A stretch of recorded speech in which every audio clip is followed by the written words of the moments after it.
2022년도 송구영신 예배 드린 지가 거짓 같은데 벌써 이렇게 한 해가 갔습니다. 인생이 참 빠른 것 같아요. 하나님께 감사할 때 아까 탤런트들도 보니까 다 하나님께 감사를 올리고 있네요. 탤런트들이 신앙생활을 많이 하는 것 같아요.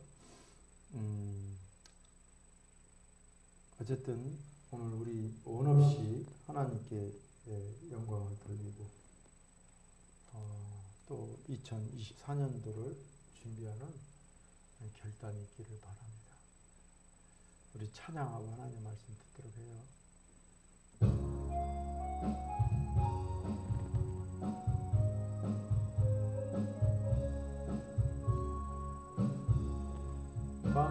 감사해요 주님의 사랑 감사해요 주님의 은혜 목소리 높여 주님을 영원히 찬양해요 나의 전부이신 나의 주님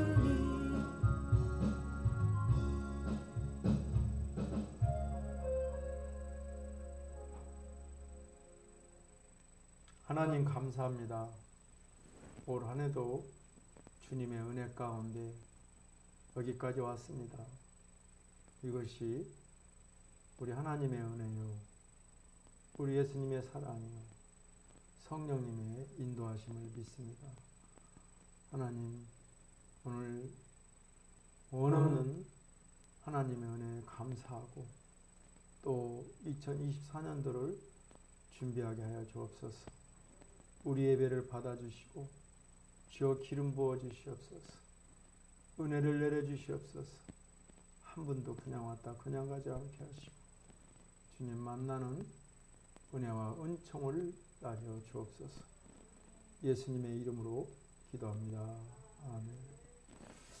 저는 본문 말씀을 가지고 감사하면 좋은 곳으로 채워준다는 말씀으로 하나님의 말씀을 전하도록 하겠습니다.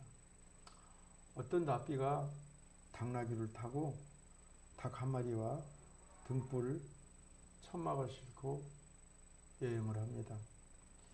가도 집어넣고 해는 저물어 할 수 없이 길에다 천막을 치고 나귀와 닭은 천막 밖에 묶었습니다. 닭을 가지고 다니는 이유는 닭이 꼭기오 하고 아침을 알려주기 때문에 닭을 가지고 다닙니다. 랍비가 천막 속에서 성경을 읽고 있는데 갑자기 흐릿바람이 치면서 등불이 꺼집니다. 하는 수 없이 랍비는 성경을 접고 잠을 잤습니다. 그런데 아침에 일어나 보니까 나귀도 죽고 닭도 죽었습니다. 그리고 등잔대가 넘어지고 이 세 가지가 그 랍비에게는 큰 상처가 되었습니다. 그래서 그는 찢어진 천막을 접으면서 주위를 살펴보니 바로 동네 가까이에서 잤다는 것을 알 수 있었습니다. 그래서 동네에 들어갔더니 동네가 야단 밥석이에요. 어젯밤에 강독대가 돌았는데 많은 사람이 죽고 물건을 빼앗기고 그야말로 아수라장을 만든 거예요. 그때 랍비는 천막이 찢어지고 닭이 죽고 나귀가 죽은 것 때문에 낙심이 됐는데 이 상황을 보면서 무릎을 꿇고 하나님께 감사를 드렸던 것입니다. 만약에 등불이 켜졌더라면 또 닭이나 나귀가 살아서 소리를 쳤더라면 자기도 틀림없이 죽었을 것인데 이 세 가지를 모두 잃었기 때문에 등불도 있고 청막도 있고 다윗이었기 때문에 살 수 있었던 것입니다. 생각해보면 잃어버린 것이 많았습니다만 잃어버린 것보다는 더 중요한 목숨을 건졌기 때문에 그는 하나님께 감사했던 것입니다. 사냥형제 눈 그만 만지고 이 더러운 귀신아 이제 사냥이 좀 그만 놔두거라. 이처럼 우리는 때로는 역경에 처하지만 하나님께서 내게 주신 은혜가 더 크다는 것을 깨달아야 됩니다. 내게 주신 어떠한 여건 속에서라도 항상 감사할 수 있는 깊은 신앙을 가지기를 주의 이름으로 축복합니다. 미국의 에머슨이라는 학자는 이렇게 말합니다. 불평이란 아무리 좋은 내용이라도 어떠한 이유가 있어도 전혀 쓸모가 없다고 말합니다. 불만은 구토와 같다. 자신의 기분은 나아지지만 주변의 모든 사람들은 불편하게 느낀다는 말이 있습니다. 우리가 감사하면 참 신기하게 감사가 계속 따라와요. 그러나 원망하고 불평하고 투덜거리면 그 말대로 원망할 것이 찾아옵니다. 우리나라 초대 문교부 장관을 지냈던 이혜령 교수는 이렇게 말합니다. 감사하는 마음은 다른 사람을 위해서가 아니라 자신에게 평화를 주는 행위이다. 그것은 벽에다 공을 치는 것처럼 언제나 자신에게 돌아온다. 이렇게 말하는 거예요. 이렇게 말할 때 이혜령 씨는 크리스찬이 아니었어요. 딸이 죽으면서 뇌암으로 죽으면서 아버지 예수 믿는 게 소원이라고 하면서 내가 내 딸 소원 하나 못 들어준다고 하면서 예수를 믿었던 사람이에요. 지금은 작고했죠.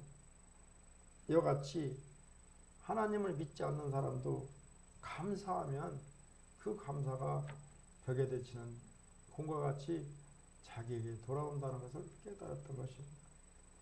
하나님께 감사하면 하나님께서 좋은 곳으로 채워주세요. 시편 107편은 이스라엘 백성들이 절기를 맞이해서 주님께 대한 감사를 환희찬 감격으로 올려드리는 것입니다. 시편 저자는 모든 이스라엘 백성들에게 지금까지 지켜주신 하나님께 감사 찬양을 촉구하고 있습니다. 이스라엘 백성들이 안식일과 절기를 지키지 않자 그리고 우상을 숭배하자 하나님께서는 그들을 70년 동안 바벨론 포로로 보냈던 것입니다. 그러나 하나님은 70년이 되어 고레스 왕을 통해서 고국으로 귀화시킨다고 에레미야를 통해서 약속하고 계십니다. 출애굽 후 광야 40년 동안을 지켜주시고 가나안 땅에 정착하도록 도와주심에도 감사하라고도 권면합니다. 감사 절기를 맞이해서 우리는 세 가지 감사를 주님께 드리기를 원합니다. 첫째, 마음으로 감사하는 거예요. 둘째, 입으로 감사하는 거예요. 셋째, 물질로 감사하기. 당시 저자는 바벨론에서 귀환한 성도들과 구원을 체험한 모든 세대의 사람들에게 감사할 것을 오늘 시편 170편에서 권면하고 있습니다. 감사하는 성도들에게 하나님은 그들의 사모하는 영혼에게 만족함과 은혜를 넘치게 풍성하게 부어 주었습니다. 하나님은 우리에게 좋은 곳으로 채워주시기를 원하셨지만 이스라엘 백성들이 원망하고 불평함으로 받지 못했습니다. 감사라는 말씀에 순종한 백성들은 하나님께서 좋은 곳으로 채워주시는 은혜를 넘치게 받았던 것입니다. 미국에 있는 수많은 유태인들이 넘치는 복을 받았던 것은 그들은 하나님의 말씀을 듣고 지켜 행했던 결과인 것입니다. 어떤 상황에서도 주님께 감사할 것은 그 상황과 또 인자하심이 영원하시기 때문입니다. 1절 말씀을 우리 함께 읽습니다. 여호와께 감사하라. 그는 선하시며 그 인자하심이 영원함이로다. 바벨론 포로에서 귀환한 이스라엘의 한 이름 없는 그 시인이 지은 것으로 추정되는데, 이스라엘 백성들은 하나님이 거듭해서 경고함에도 불구하고 하나님을 배신합니다. 그리고 우상을 숭배하며 하나님의 법을 거슬려 행합니다. 하나님은 이스라엘 백성들이 하나님으로부터 온전한 버림을 받았다는 생각, 그 순간에도 그들을 향한 인자 곧 자기 백성에 대한 언약적 사랑을 거두지 않았습니다. 하나님은 이스라엘 백성들이 당신을 배신하고 불순종함으로 이방 민족을 통하여 그들을 당신의 기업에서 뽑아 옮기기는 하였지만 그들을 버리지는 않았던 것입니다. 하나님은 여전히 그들을 사랑하셨고 그들이 포로되어 간 곳까지 동행하셨으며 그곳에서 그들의 고통을 보시며 그들의 부르짖음을 들으셨습니다. 그리고 그들에 대한 징계 기간이 다 끝났을 때 이방 땅에 흩어져 있던 그들을 다시 모읍니다. 그리고 그들을 다시 고국으로 돌아오게 하심으로 그들을 회복시켜 주셨던 것입니다. 이 사건은 하나님의 선하심과 인자하심이 영원함을 확실하게 보여주는 사건이라 할 수 있습니다. 출애굽 사건 이상의 감격과 놀라움을 말하고 있습니다. 그러므로 바벨론 포로에서 귀환한 시인은 감격에 겨워 여호와께 감사하라고 거듭 말하고 있습니다. 하나님은 선하시고 그 인자하심이 영원하다고 선포하고 있습니다. 우리는 어떠한 상황 가운데에서도 하나님께 감사할 수 있어야 됩니다. 사도 바울은 성도들에게 범사에 하나님께 감사할 것을 요구하셨습니다. 이것은 어떠한 상황 속에서도 하나님의 인자하심이 계속되고 있기 때문입니다. 항상 감사하라. 범사에 감사하라. 쉬지 말고 기도하라. 항상 기뻐하라. 그러한 이유는 어떠한 고난과 내 앞길 구말같이 깜깜하고 내 손에 잡히지 않고 내 귀에 들리지 않을지라도 하나님은 선하심으로 우리를 도우시고 우리와 함께 계시고 우리를 늘 격려하신다고 말씀하고 있기 때문입니다. 비록 최악의 상황 가운데 놓인다 해도 하나님께 감사하기를 주의 이름으로 축복합니다. 에레미야 3장 22절은 이렇게 말합니다. 여호와의 인자와 궁일이 무궁하심으로 우리가 진멸되지 아니함이니이다. 이것들이 아침마다 새로우니 주의 성실함이 크시도이시다. 우리가 감사할 때, 감사하고자 마음을 먹을 때 근심이 찾아옵니다. 이때 우리는 단호하게 근심을 버려야 됩니다. 이스라엘 백성들 중에는 여호와께 감사하란 말을 듣고도 매사에 근심하며 살아가는 사람들이 많이 있었습니다. 멕시코의 어떤 마을에는 뜨거운 물과 찬물이 같이 나오는 우물이 있었습니다. 한쪽에서는 부글부글 끓어오르는 온천이, 바로 옆에는 얼음같이 차가운 냉천이 솟아오르고 있었습니다. 동네 여인들은 빨래를 가지고 와서 온천에 빨래를 삶고 그 삶 빨래를 또 냉천에 가서 다 헹구고 가서 얼마나 좋은지 모릅니다. 이것을 본 관광객이 안내인에게 묻습니다. 여기 마을 사람들은 찬물과 뜨거운 물이 함께 나와서 너무 좋겠군요. 정말 감사가 넘치겠습니다. 이 사람들에게는 불평이 없죠. 그러니 안내인이 말하기를 이 여인들은 빨래비누가 없다고 원망과 불평을 더 많이 한답니다. 더운 물과 찬물이 나오는 까지는 고마운데 빨래비누까지 나오지 않는다고 불평을 하고 있다는 것입니다. 더운 물과 찬물이 솟아나는 샘물처럼 사람의 마음 또한 감사와 불평이 솟아나게 말합니다. 중요한 것은 감사하면 감사하는 일이 많아지고 불평하면 불평한 일이 점점 많아진다는 사실입니다. 이거는 우리가 경험적으로도 실험적으로도 밝힌 사실입니다. 한국 사람들은 배가 고프면 배가 고파 죽겠네. 웃을 일이 있으면 웃어 죽겠네. 또 무슨 일만 있으면 끝에는 죽겠네 원망하고 있습니다. 그러나 서양 사람들은 무엇이라도 감사합니다. 땡큐, 와이 고자이마스. 늘 그들의 마지막 말은 감사합니다. 감사합니다. 감사로 넘치는 거예요. 그래서 서양 사람들은 왜 그 사람들 좋은 일만 있겠어요? 그러나 그들은 세계를 지배하며 늘 강건하고 감사하게 살아가고 있습니다. 우리들도 언어 습성을 바꿔야 돼요. 아무리 어렵고 아무리 힘들고 아무리 역경 가운데 있을지라도 하나님 감사합니다. 하나님 감사합니다. 하나님 감사합니다 하면 그 감사의 말을 따라서 하나님께서 감사할 일을 넘치게 풍성하게 부어지기 때문에 그렇습니다. 불평으로 인해 삶을 허비하지 말고 감사함으로 하나님이 주시는 풍성한 삶을 살기를 주의 이름으로 축복합니다. 하나님께 감사하면서 살기로 결단한 후에 찾아오는 근심, 원망을 버려야 됩니다. 그리고 늘 삼가고 입술에 나오는 고백은 감사로 넘쳐나야 됩니다.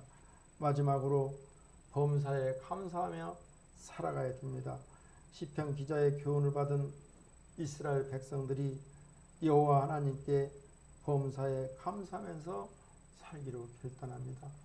잘 사는 사람은 잘 사는 사람들의 그 뒤에 나름대로의 이유가 있고 못 사는 사람은 병든 사람은 그 뒤에 나름대로의 이유가 있는 것입니다. 하나님은 사모하는 영혼을 좋은 것으로 만족해 하십니다. 우리 9절 말씀을 함께 읽습니다. 그가 사모하는 영혼에게 만족을 주시며 줄인 영혼에게 좋은 것으로 채워 주심이로다. 하나님은 우리를 구원하시기 위해서 사상 그 무엇보다도 귀하고 귀한 당신의 아들을 우리에게 내어주셨습니다. 아들을 내어주시니까 무엇을 더 아끼겠습니까? 하나님이 우리에게 아들을 주셨다는 것은 이미 다른 모든 것도 우리에게 주실 준비가 되었다는 것을 깨닫게 하는 것입니다. 하나님은 당신의 은혜를 사모하는 자에게 좋은 곳으로 채워주시기를 원하십니다. 그래서 그 영혼이 만족하게 해주시는 분입니다. 예수께서도 이렇게 강조하십니다. 누가 너희 아들이 떡을 달라 하면 돌을 주며 생선을 달라 하면 뱀을 줄 애비가 있느냐? 너희가 악한 자라도 좋은 곳으로 아들에게 줄 줄 알거든 하물며 하늘에 계신 천부께서 너희 구하는 자에게 좋은 곳으로 주시지 않겠냐고 우리 주님은 말씀하고 있습니다. 그러므로 하나님의 은혜를 간절히 사모해야 돼요. 사모하는 자에게 은혜가 임하는 것입니다. 오늘도 기도하기를 주여 돕는 손길을 보내주시고 만남의 축복이 있게 하여 주시옵소서. 그리하면 그대로 역사하는 것입니다. 항상 우리에게 가장 좋은 곳으로 채워주실 하나님을 확상하며 필요를 따라 구하고 간구하기 바랍니다. 간구하는 영혼에게 하나님의 은혜가 넘치고 풍성하게 임하는 것입니다. 시편 103편 5절 말씀입니다. 좋은 곳으로 내 소원을 만족하게 하사 내 청춘을 독수리같이 새롭게 하시는도다. 미국의 초등학교에 이런 이야기가 실려 있습니다. 독일에 가뭄이 왔을 때, 기근이 왔을 때 수많은 독일인들이 배고픔으로, 기근으로 어려움을 겪고 있습니다. 그때 어느 마을의 부자 한 사람이 자기 마을 어린이에게 매일 빵 하나씩 급식을 시켜야 됐다, 이런 마음이 드는 거예요. 그래서 집안 사람들을 시켜 빵을 굽게 하고 20여 명의 어린이를 모이게 해서 빵 하나씩 가져가게 합니다. 아이들은 이 말을 듣고 너무 기뻐하며 순식간 달려와서 제일 좋은 빵 하나씩 집어갑니다. 집주인은 또 이렇게 말합니다. 내가 이와 같이 매일 이 가뭄, 기근이 끝날 때까지 너희들에게 빵을 주겠다. 그러니까 아이들이 너무 좋아하는 거예요. 그리고 빵을 집고서는 주인에게 인사도 않고 떠나갑니다. 아이들이 다 간 후에 이 조용히 기다리던 그렌첸이라는 소녀는 맨 나중 빵그릇으로 다가가 찌그러진 작은 빵 하나를 집고서는 그 주인에게 가서 아저씨 빵을 주셔서 감사해요, 인사를 하고 가는 것입니다. 그 다음 날도 또 그 다음 날도 그 아저씨는 빵을 20개씩 굶주린 아이들에게 나눠줍니다. 그때마다 아이들은 와 하고 가장 좋은 빵, 가장 큰 것을 집으려고 달려듭니다. 그리고 빵을 집고서는 인사도 없이 갑니다. 그러나 그렌첸 소녀는 아이들이 다 후에 가장 작은 찌그러진 빵이 남았음에도 그 빵을 들고 주인에게 가서 아저씨 오늘도 빵을 줘서 감사합니다, 인사하고 갑니다. 어느 날인데 또 빵을 내놨는데 아이들이 와 하고 빵을 집어갑니다. 이제 작고 찌그러지고 못생긴 빵 하나가 남았는데 그렌첸 소녀는 그 빵을 들고 또 가서 인사합니다. 아저씨 이렇게 어려운데 빵을 줘서 너무 감사합니다. 그리고 그 빵을 가지고 집에 와서 어머니와 함께 하나님께 기도드리고 하나님께 감사기도를 드리고 빵을 이렇게 찢었을 때 거기에는 50센트짜리 은화가 10개나 들어있습니다. 너무나 깜짝 놀란 두 모녀는 어머니가 말합니다. 야, 그랬잖아. 그 빵을 아저씨에게 갖다 드려라. 잘못 넣은 모양이다고. 그래서 그렌차는 엄마의 말대로 그 빵을 아저씨에게 가져가서 말합니다. 아저씨, 빵을 먹으려고 뜯어보니까 은화 50센트짜리 10개가 들어있습니다. 이거는 잘못 보내진 것 같습니다. 그러니까 그 아저씨가 아니야. 그 돈의 주인은 너야. 하나님께 감사하기 때문에 하나님께서 너에게 선물로 준 것이 틀림없단다. 감사하는 마음을 가진 사람에게 더 큰 감사의 조건이 생긴다는 이야기입니다. 우리들도 야훼 하나님께 범사에 감사하면서 살기로 결단하기 바랍니다. 감사할 때 하나님께서 그 입술의 소리를 듣고 한없는 감사거리를 주는 것입니다. 원망하고 불평하고 그리고 힘들어하면 그 말대로 하나님께서 저주를 부어주는 것입니다. 여호와의 말씀대로 감사하면 좋은 곳으로 채워주십니다. 이스라엘 백성들이 하나님께 감사하며 살아갈 때 약속대로 그들에게 하나님은 좋은 곳을 부어주셔서 지금도 인구 300만의 3%의 인구가 전 세계로 움직이지 않고 있습니까? 그 유태인들이, 그 저주받은 유대인들이 가자 지구에서도 모든 지구를 점령하고 나가는 것이 그들의 조상들이 하나님 말씀대로 감사하며 살아갔기 때문에 그렇습니다. 말씀을 정리하겠습니다. 여호와께 감사하면 우리 하나님께서로 좋은 것으로 풍성하게 채워주십니다. 다음으로 우리가 야외께 감사하며 살려고 할 때 찾아오는 원망과 불평과 근심을 버려야 됩니다. 마지막으로 여호와께서 말씀하신 대로 범사에 감사하며 살기 바랍니다. 말씀대로 감사하면 우리 하나님께서 좋은 것으로 풍성하게 더 좋은 것으로 채워주십니다. 무슨 일을 만나든지 감사하는 자가 되어서 하나님께서 좋은 것으로 채워주시는 은혜가 임하기를 주의 이름으로 축복합니다. 기도합니다. 하나님 감사합니다. 오늘은 추수감사 주일입니다.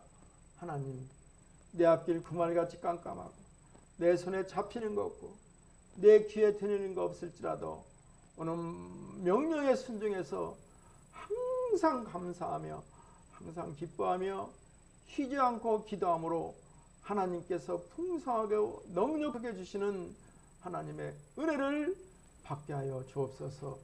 예수님의 이름으로 축복하며 기도합니다. 아멘. 우리 말씀을